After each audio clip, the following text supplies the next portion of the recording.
I'll now demonstrate how to make crossword exercises. The exercises are meant to follow a video and text from Friendly Robotics called RoboMo. So I have already stored that video and text in the directory called Exercises 1 on the C drive. And this is also where I will now store the new exercises. I click on the J cross potato to launch the program. The first step is to save it in the directory that I have made ready, the Exercises 1 directory. I'll call the file Cross1. And this is not the final file, but this is the data file that can be used for later on editing and changing the actual crossword. I also want from the beginning to ensure that I have the navigation set right in the program. So I go up to the buttons where there is a set the configuration screen button, and there I want to have a look at the next exercise. My next exercise I have decided will be called Match 1, match1.htm. I want to have a contents button that will link to an index.htm, and there will be a back button. I will now click Save and OK. Usually the most difficult thing when creating crossword exercises is to create the actual grid, but in Hot Potatoes that can be done automatically. I have to click on the Make a Grid button there, and then I will enter the words that I want in the crossword. I start with writing automatically.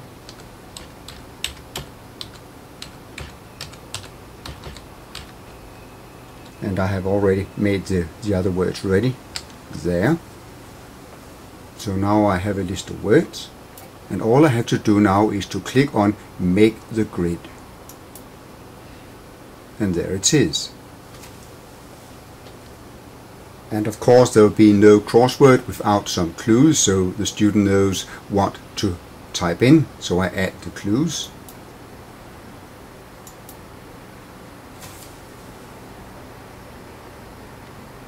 The first clue is for the word automatically, and I type in opposite of manually.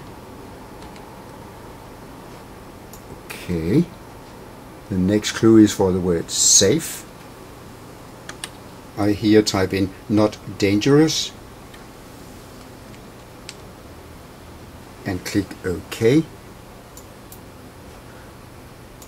I just need to continue this process for all the words.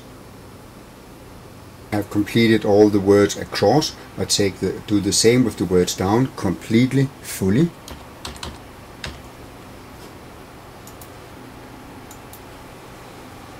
When I have completed all the descriptions, I click on the green OK button.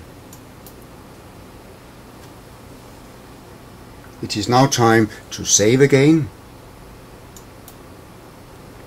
And I can see the result by clicking the web grid. I will call it Cross1, and it is HTML. It is an HTML file, and I can view it in my browser. I have to permit it to show it. Yes, and there it is.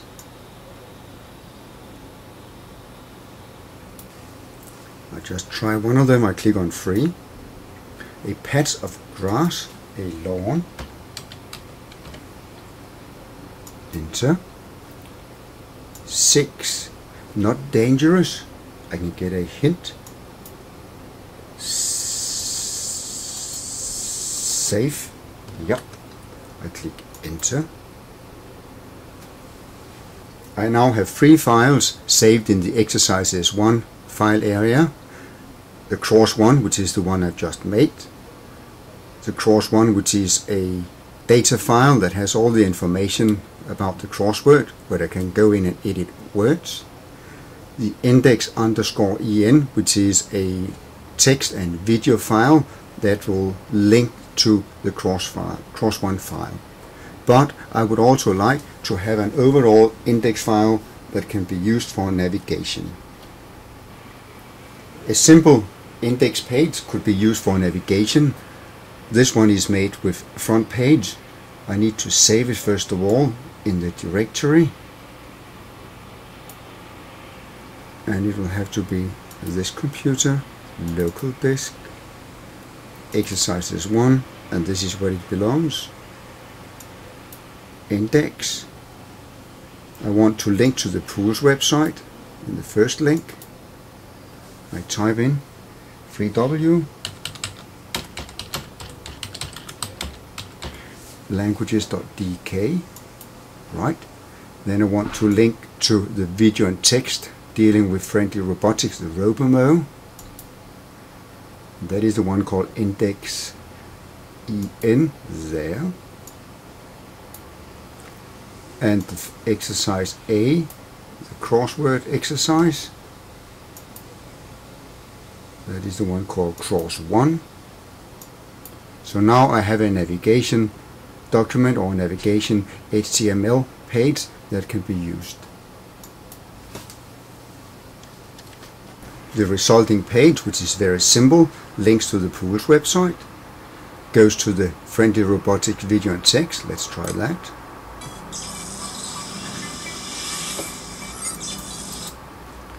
If I go back, the crossword exercise that we just made, there it is.